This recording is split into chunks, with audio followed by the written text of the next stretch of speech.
Alright, Magic the Gathering players, this is Maelstrom MTG, and I have a proposal for you. Because I have been the one making the deck this entire time. Now, I've made something that, as you can tell by looking at the screen, is not at all budget. But, that's the thing.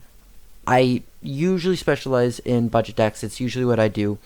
But for this deck, it's something that I have been brewing since like February. Okay, it's something that I love this deck so much, and I need help, and no one I reach out to knows anything else. So this deck does not require a certain cap of budget. You can tell me to play Black Lotus. Well, actually, Black Lotus is not modern legal, so you can tell me to play whatever card you would like to tell me. But there are requirements.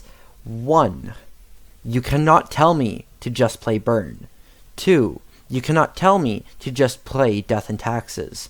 You have to keep in mind that the deck is meant to be a way to burn your opponent from doing things that they would normally do in a game.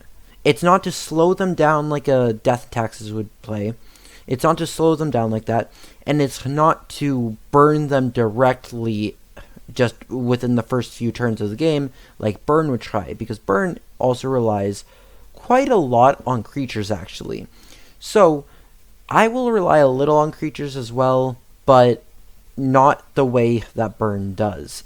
Because I want to be able to really just give the feeling of playing a Taxes deck in red. I just don't want to have them think it's just straight up Burn or think that it's just Death and Taxes, you know? Like, I know that those two decks, like, I know they're good, but it's not what I'm going for. So, I've already made a video on a budget version of this deck, but Ash Zealot is a way to tax them from playing stuff out of the graveyard.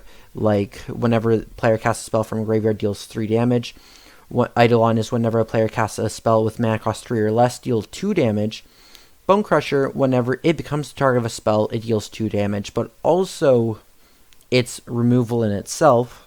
Seasoned Pyromancer is a very recent addition, and it's a way to refill our hand while also having something in the graveyard that we can reuse. So this has been very nice in the recent playtesting.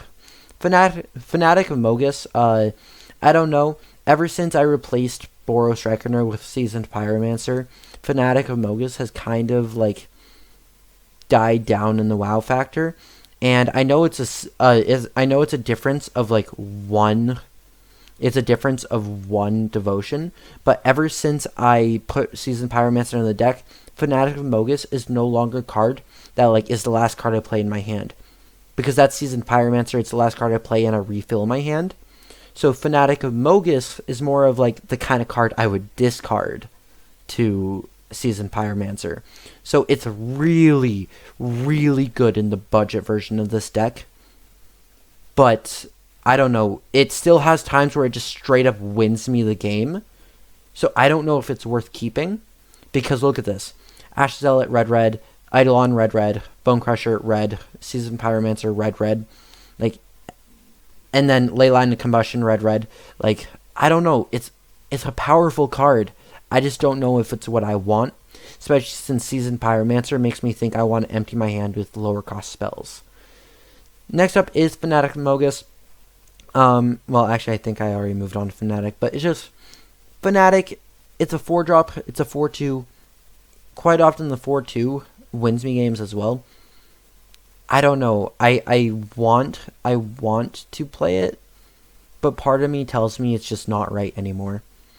Then for the spells, I have Lightning Bolt as removal, but also as burn. I have a Braid as artifact removal as well as creature removal. And its instant speed. Rift Bolt is 3 damage to any target. I can play it on turn 1, even if my opponent doesn't have anything else, because it's one of those turn 1 plays. I don't really have a lot of turn 1 plays, so it allows me to just have that there. if I go first, my opponent really has to decide, do I want to play this creature turn 1, or is it just going to die? And so most of my stuff is not meant to slow them down, but this can make my opponent's decisions harder. And that's really what I'm going for with the deck. I'm really trying to make it a lot harder for my opponent to play the game. It kind of gets to the idea of Vexing Devil without directly giving my opponent the choice. I don't want to play Vexing Devil and then give them the choice. I want them to be just thinking, okay, can I actually do this without dying? Anyway, next up is Skewer the Critics. Now, that is a very easy way to get out damage, and I don't really want to get rid of the burn package in the deck because it's just so helpful. And quite often I can, like, Rich Bolt turn 1, turn 2. I think last night I actually Rich Bolt turn 1 and then turn 2 Skewer. And that's a lot of damage very quickly. And so that's really a burn feeling, like it's a burn deck feeling. But I really want these cards in here. But likelihood is for Skewer that the cards that my opponents cast, my opponents cast that trigger these things are during their own turn. So Skewer being a sorcery won't really help. I don't really want to do Lava Spike instead of it, because quite often, if I don't have the ability to just kill my opponent, it goes towards creature removal. I've been considering having Flame Slash in the main. I've been going back and forth, but I don't really know. I really like instant speed stuff, but Rich Bolt and Skewer the Critics, they're really strong in here. They add a lot of pressure and can double up as creature removal. Next up is Leyline of Combustion, probably the best, if not one of the best, cards in the deck. If it's in your opening hand, you can have it in your starting hand. And if your opponent tries to do anything between casting Lightning Bolt on you, doing Hand Disruption, or even activating Mishra's Bauble targeting you, they take 2 damage. And that being out there immediately on turn 0 is very powerful. And I have no problem casting this on turn 4 even. But oh my gosh, this is a really powerful card. It's what the deck I ended up building it around. I built this and I was like, wait, Eidolon's a thing that exists. And then Ash Zealot, and then the deck was made. And so this is a very, very good card in the deck. And quite often, around the start of when I was playing this, I got a lot of rage quits because people saw this card and had no way to deal with it. Next up are lands. I've upgraded the lands quite a bit since the budget list, Nykthos being the biggest inclusion, and then adding the Horizon lands. I'll be honest, with the 4 Nykthos, it seems a little heavy. If I go down on the Fanatic Mogus, I'll go down on Nykthos. I just want to be able to cast my red stuff. And so if I turn 1 Mountain, turn 2 Nykthos, it feels really bad if I have an Ash Zealot or Eidolon in my hand. But, so I might go down on Nykthos. I want to know what you think. Ramnup Ruins is still going strong. It's still winning me games. It's keeping that extra pressure. It's making my opponents think way too much to the point where smoke is coming out of their ears. And that's what this deck is going for. The sideboard has things like Chalice. Chalice and Rich Bolt are the only things in the deck that really slow down my opponent. Chalice literally slowing down my opponent. And so I take out Lightning Bolt, bring in Chalice of the Void quite often. And then I just, against blue-red prowess decks and stuff like that. And it just shuts down decks like that. Flame Slash as bigger creature removal. I also bring this in against prowess. But just hoping that I don't have them in the same hand. It's a lot easier to deal with Sprite Dragons with Flame Slash.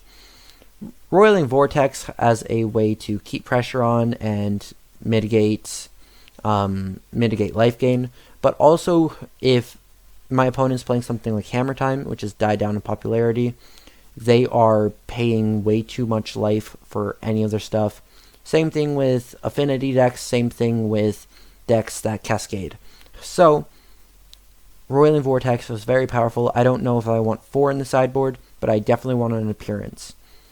Searing Blood is a flex spot. All of my sideboards are flex spots, but I'm testing it out. I had Anger of the Gods here. I want to see if dealing that little extra amount of damage to the opponent is worth it. But Anger of the Gods in the past has been my way to deal with decks that go wide. So, I guess what I'm looking for from you all is, what can I do to improve my game in the current meta?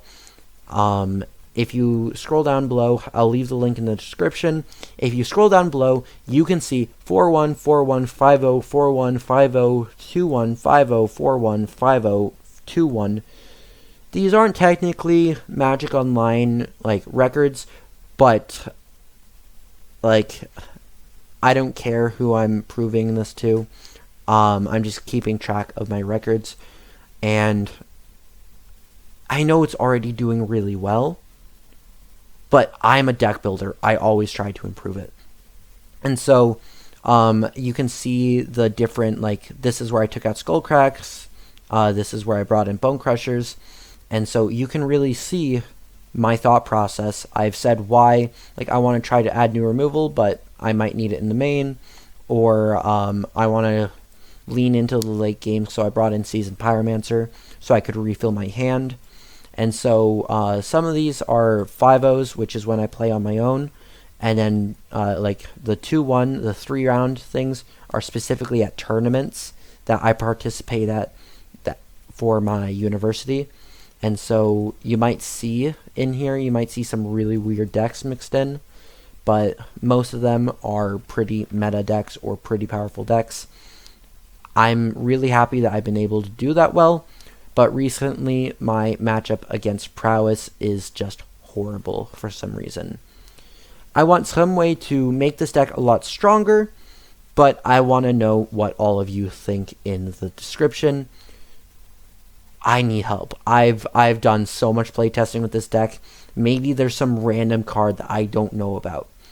Things to keep in mind, though, once again, I do not want it to just, don't tell me to add a color if it's going to be like white for Death and Taxes Pesos. Don't tell me to add some like green card for, like, I don't know, or like the traditional like burn stuff. Please don't tell me to do that. Like, don't tell me to do burn. Don't tell me to do Death and Taxes. That's not what I'm going for. But if you have constructive feedback of what I can do, I'm willing to splash into another color. But it being mono red, like, kind of just adds to it, I think. That being said, I am more than willing to splash if I really think that it's necessary. Anyway, just let me know what you think in the description below. I want to keep my curve where it is, if not lower it. But let me know below. And I'm very interested to hear what you all have to say. And I will see you next time.